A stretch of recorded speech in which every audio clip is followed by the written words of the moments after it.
What up, though? I'm not even from Detroit. I just like how they greet people. Anyway, ain't made a video in a long time, especially about mycology. And I want to say this from the start. I am no expert. I am learning, right?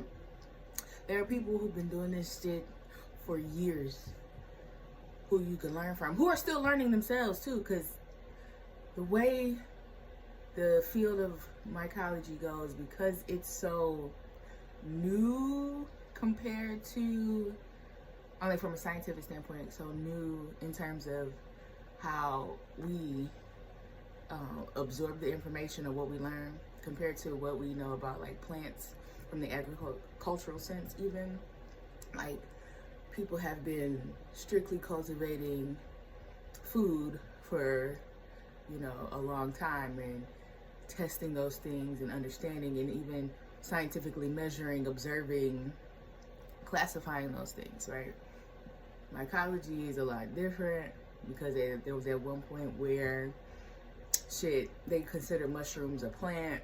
Then, you know, there was no fungi kingdom, right? They didn't have this clear definition of difference, right? And the more they learned, they started to understand, well, this is a little different. This ain't no plant and this ain't no animal. So what is it? So in terms of what we know from a scientific standpoint, how we test this, it's still evolving shit. Even how they name and classify these things changes. Like, I got a giant book. It's called Demystifying Mushrooms, and it's about the strict system of classification. And then I use this word strict loosely because even if you read the book, you'll understand that the author, I forgot when the book was authored, maybe in the 60s, he says, I know these things are going to change. I know that when you read this book, that it might not be the same as it was when we started doing this. And there are things that are changing, right? So I say this to say, as a grower, this is still something that I'm coming into understanding.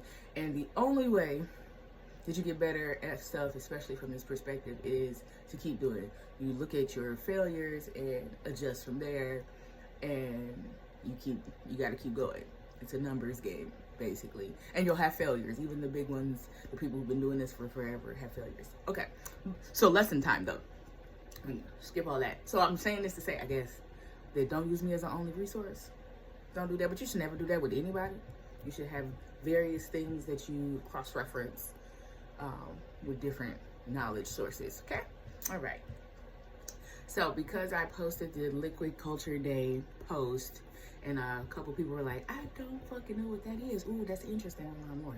So I'm just going to give a quick little thing, and then I encourage you to to look it up to discover how you can get into it, right? So liquid culture, and I don't know if you can see in there already, there's some mycelial action, right? See a little fluffy white stuff floating around in there? We want that. And in fact, over the next couple days, weeks, it's gonna grow exponentially, and I want it to fill this jar, the fluffy white stuff, right? And you can start liquid cultures using any mycelium, but I use already tested liquid cultures. This one is one I made a while ago, and back when I was having complications with my processing, and so I know this one is contaminated, but I'm just using this as an example. So you can buy liquid cultures from various sources. If you want to know the sources that I use, I'll let you know that.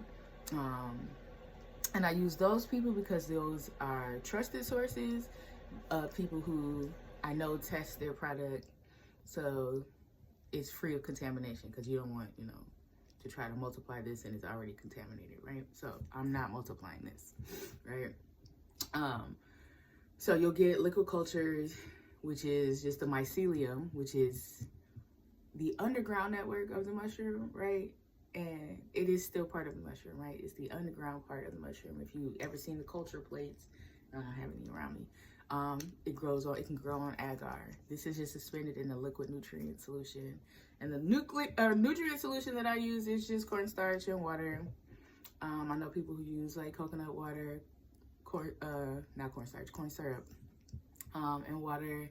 I know people who do like the peptone, and I know folks who do honey. Like there's a couple of recipes out there from people who do this often, right? So the recipe is not that hard. Anyway, so you create your nutrient solution. You're gonna need a pressure cooker because you're gonna have to sterilize that nutrient solution to kill off anything that might be growing in liquids, because you know bacteria loves warm, moist places. So you want to prevent any competition. You don't want that in there. And I create my own modified jars. You can be real fancy and buy lids from companies that are already pre-made, so it'll have an injection port and it'll have a filter port on it as well. Or you can make it yourself. I punched two holes in it.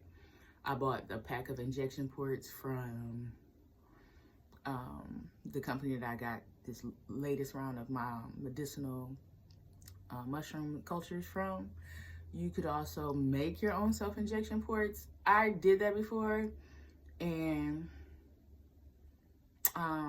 because of my timing, like I didn't prepare myself, then it just set me back another day because it has to dry. So you can get like this super high heat silicone from any auto department at your big box stores or small distributors or whatever, and you'll make this port yourself. And you want a self-healing port, something that you can stick the needle in from your liquid culture to make it easier, and it's self-healing so that nothing else gets in from the port, right?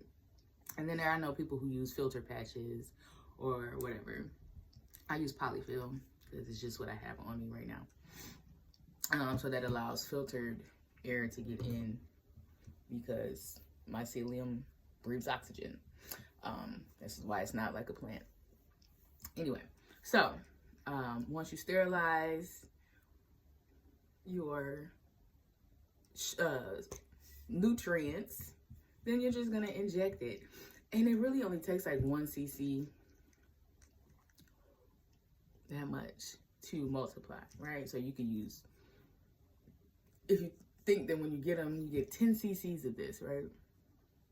You can inject 10 cc's, 1 cc at a time, and into 10 different jars, and basically like bring back 100-fold, depending on how much nutrient solution you made, right?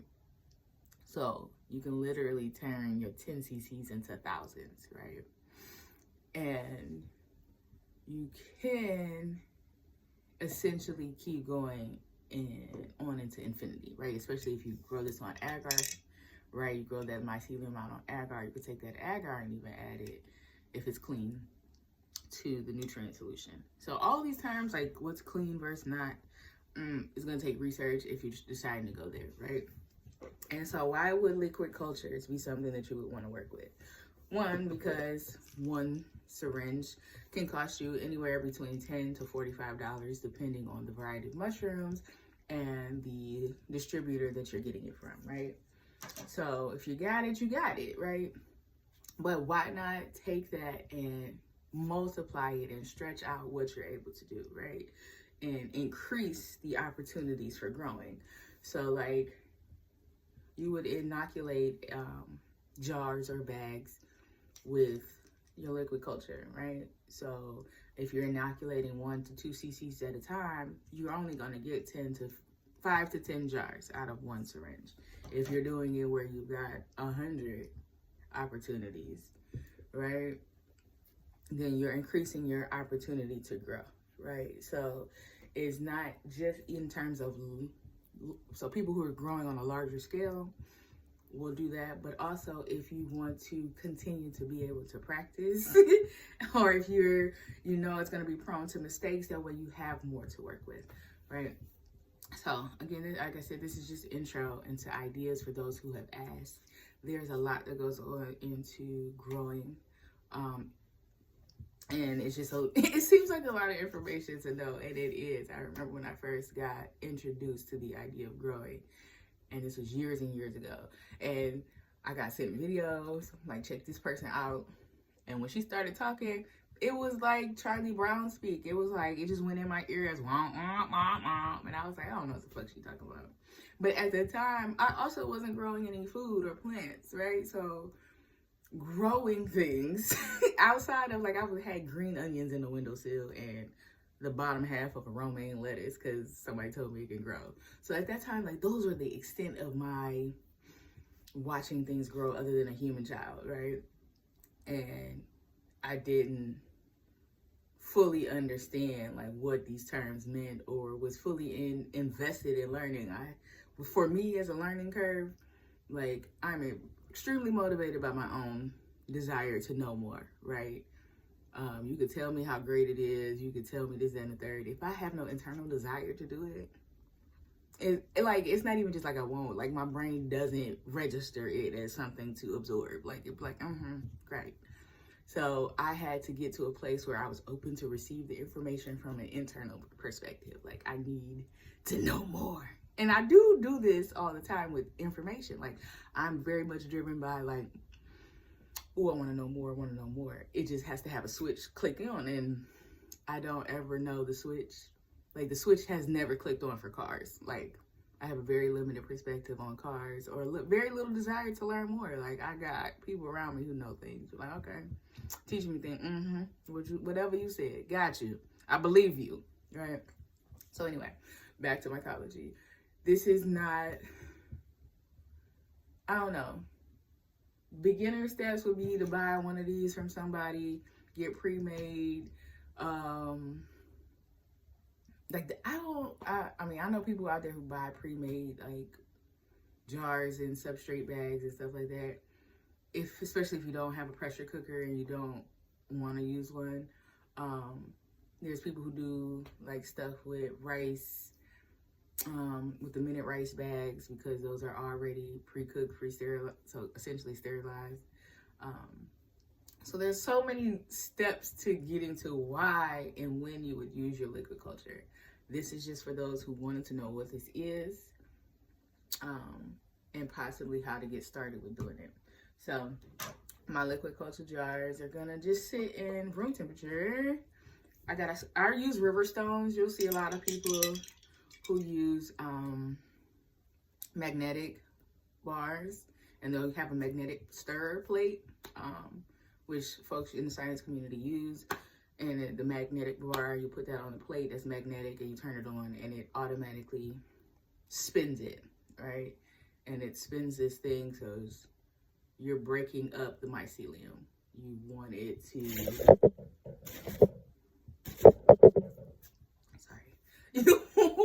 you want it to break up, and so that it is encouraged to grow again. I know it sounds crazy, like you're destroying it. You're not really destroying it. You're just giving it more reason to make more connections, right? It's almost like when you snip a plant, cut a leaf, or you harvest something, especially as something that is highly prone to regenerate itself. You're encouraging more growth because you're saying, oh, you like that, you need that.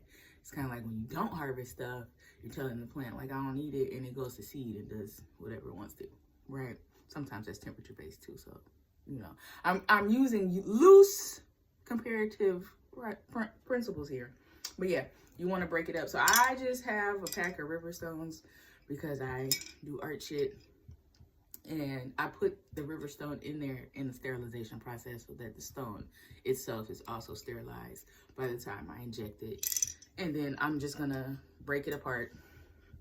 I'm gonna spin it myself. It's more work, I guess, but I also don't want to buy extra shit at the moment. I'm gonna use what I have, right? And that's what I have. So anyway, those of you who wanted to know, they're anti-airs. And yeah, I encourage you to go look up some shit, go learn more about it. And one of these days I will learn how to do quick shorts, long form videos, I guess. I just be talking.